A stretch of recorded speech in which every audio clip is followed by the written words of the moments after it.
Hey, I'm Alex Radcliffe from Board Game Co, and today I'm reviewing Applejack from Stronghold Games. Applejack is a 1-4 player tile-laying game designed by Uwe Rosenberg that clearly carries some of the DNA he's had in some of his other games like Sagani, Nova Luna, Framework, but let's go ahead and dive into what this game is doing, how it operates, and my thoughts and opinions around it. Applejack is going to carry out 19 placements on your personal board. You're going to have this general board over here with this die tracking the placements around the board, and players are going to be taking tiles in order to place them onto your personal board in order to score as efficiently as possible, and there's a bunch of ways to score. More specifically, there's three. There's 3 ways to score in the game. The first is that as you go through the game, you're going to go ahead and move the tile by 1, and then the player is going to go ahead and take any tile from any of the neighboring depots. So for example, maybe I'll go ahead and grab this 6 tile over here. You know, it's early game. Yeah, I'll take the 6 over here. We'll figure out, well, you know what? Honestly, I know that I'm going to be going here next time, so I could choose from these. Let's go ahead and grab this one over here. Will it be worth it? Who knows? We'll find out. So I'm going to grab this tile. I'm going to pay 7 for this tile because it has a 7 in it. It doesn't matter. Even if there are multiple 7s, it doesn't matter. You only pay the cost 1. So for example, this tile over here is a 9 and you still only pay 9, not 27 for that tile. I'm going to take that tile. I'm going to put it onto my board. I'm going to go ahead and dump it down over here, let's say. Let's put it over here and see how that plays out for us. You know what? I'm taking that tile next. Yeah, let's go ahead and do this. So I'm going to place this tile over here, like so, and that's it. That's gone. I'm done. This is going to move to the next spot, and then we're going to go ahead, and the next place I'm going to take a tile. Let's have them take this tile, move that off to the side. Back to me, I'm going to take a tile, and it's worth noting, you can always see where the tile is going next. You can see based on the little icon here. So for example, that's a little circle, triangle, circle, triangle. This is the 2-player board. There's a 2, 3, and 4-player board. So you're going to always see where it's going to be your turn to draw from, which is an important part of the planning. Back to my turn. I'm going to take this tile over here, paying another 7 for it, which leaves me with only 5 left, which is a problem. The good news is that I'm going to take that and I'm going to pair it up with that 7. In other words, this 7 is now connected, and because it's connected, I'll get that 7 right back. Whenever you pair up 2 icons, you get the lower of those values. So for example, if later I put this 5 down here, because the 5 is next to the 7, I would get 5 back. So you're always paying the cost on the tile, and you always get back the lower of the values when you create those sets, which at first means you're operating with very limited currency and you need to really strategize around what you can afford. But as the game progresses, you're going to be paying out tiles multiple times. You may have paid 5 for this tile, but it can pay out 3 different times, meaning as the game progresses, you'll get a bit more money back.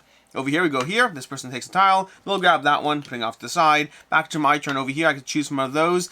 None of these are particularly great for me, but I don't mind grabbing that one. Maybe, you know what? Let's go ahead and grab this one. We'll see how it plays out. I'm going to dump this down over here. I'm going to pay 4 and instantly get 4 back because I'm placing against that edge tile. There are some pre-printed costs on the board. Now, before we keep going, why are we doing this? Why are you placing tiles into the board past the fact that you're paying, getting something back? So the first way you're scoring, though, because these are points over here, the first way you're scoring is you're getting currency back, and through careful placement, you can start building up a bit of an engine where you're getting back more than you're paying. You do have to work to make that happen.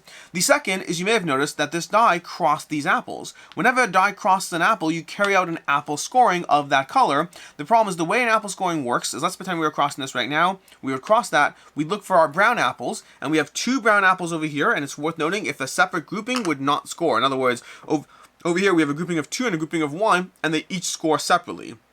The way you score is you look at the value of the die, which is 1, you subtract that from the number of apples of that color, which is 2, and I score 1 point, I'll get 1 from the supply.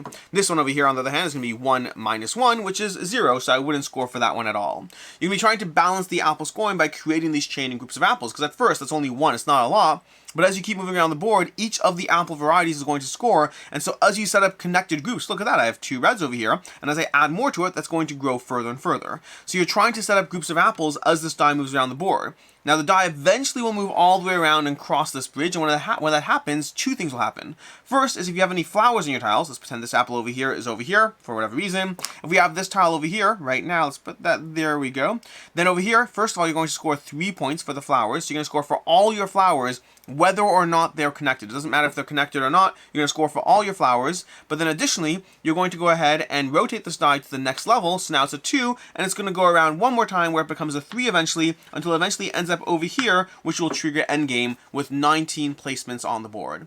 So that's going to be the kind of sequence you're going through. You're going to be grabbing a tile from the empty depots, from the 2 depots next to you. If you ever only have one choice, if I land here and there's no other tile there, then as soon as I land here and I only have one choice, you're going to add a tile to every single depot around the board. There is no limit. They can have more than 2 tiles, and you're going to do that so you add more tiles to the board to give you more choices as far as how you build out your board. At the end of the game, you're going to score once again for all your apples, but double that scoring. So during the course of the game, you're scoring for all the apples based on where they show up, and it's twice per apple in this loop. So every apple scoring twice per loop, which means it's scoring a full 2 times the first loop, a full 10 times the second loop, and then halfway through the third loop before going to a final end game scoring where you score for all the apple types, but you're also going to double that final scoring and then get a reward as well for the more types of apple varieties you scored, meaning sometimes it's easier to just go heavy into one color because, you know, if you have that -3 modifier, getting heavy into a color can really help you get more points, but you also get points just for having presence in all the colors, so that's going to be another thing to consider.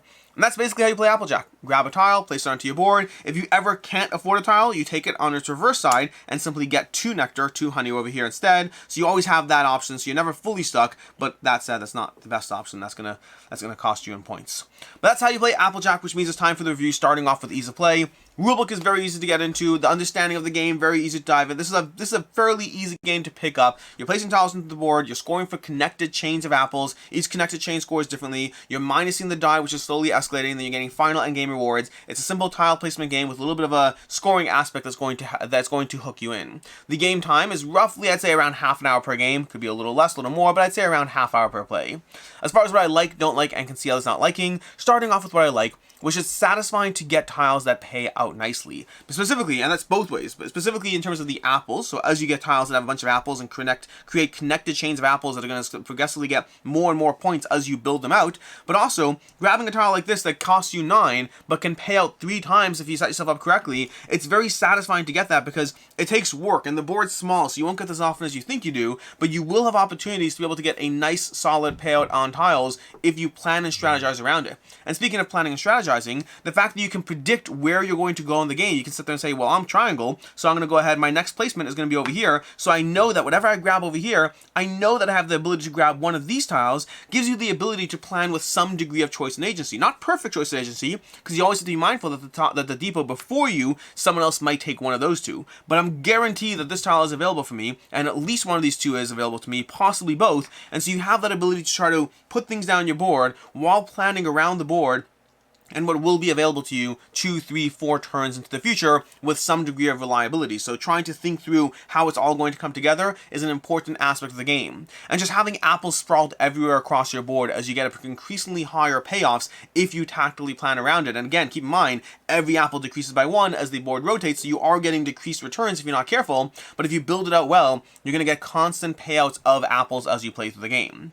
As far as what I don't like in the game, a few small things. First of all, the timing of the apple scoring feels tedious. I get why they have it set out so you can go 1, 2, 3, and you just have to be mindful of that. Like, hey, sure, brown's good, but brown's better now because I'm about to score for brown. That's an important part of the game, but ultimately it means that every single time you move the die, you're looking at the board, you're counting things up, you're paying people out. It's a little bit more tedious than I'd like compared to just having like an end of round apple scoring. So I think the scoring, I understand why it exists, but I think it just results in constantly slowing down the game to just do minor payouts and minor counting consistently throughout the experience.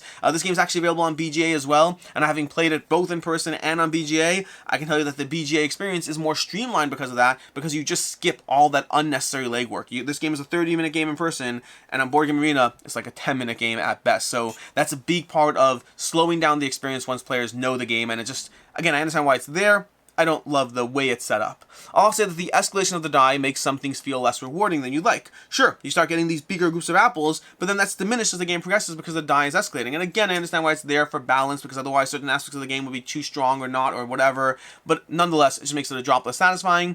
And similarly, being the way the game forces you into possibly 2 choices, very often you're forced between only 2 choices, and sometimes they're just not great choices. One choice, because you only refill the board when you have a single choice left. I'd almost rather that if it's down to 2, because even 2 sometimes will just leave you in a bad situation with nothing great for you. And yes, you can plan to the future to a degree, but just because I know a bad choice is coming doesn't make it any better. As far as I can see others not liking the game, you'll have to cut yourself off as you build in the game. Almost always you'll start off, it'll all look good, all look great.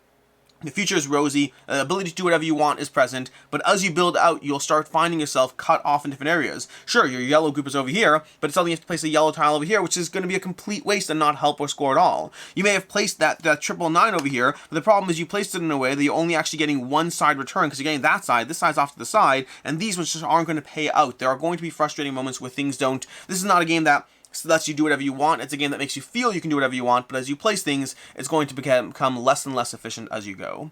As far as final thoughts on Applejack, it's a fine game. There's nothing wrong with it. I'd say that, to me, the biggest thing I have, or the biggest, I guess, impression I have of Applejack is that it retreads very common ground in the board game space without necessarily adding anything that impressed me in any particular way.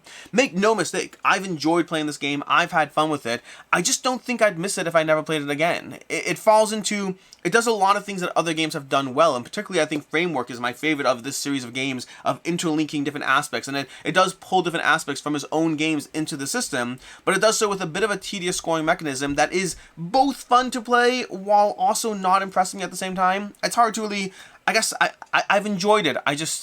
This particular genre of tile laying, of scoring, has been done a million times over, and more I think a game has to hit a certain standard for it to really impress, and I just don't think Applejack is at that point. To me, this is a 3 out of 5. It is a perfectly fine game. I think you'll have fun with this. If this is your first tile laying game, there's a lot going on here, and it's really rewarding. Particularly on Board Game Arena, I do encourage you to check it out. In person, I think there's just other better games I'd recommend over it.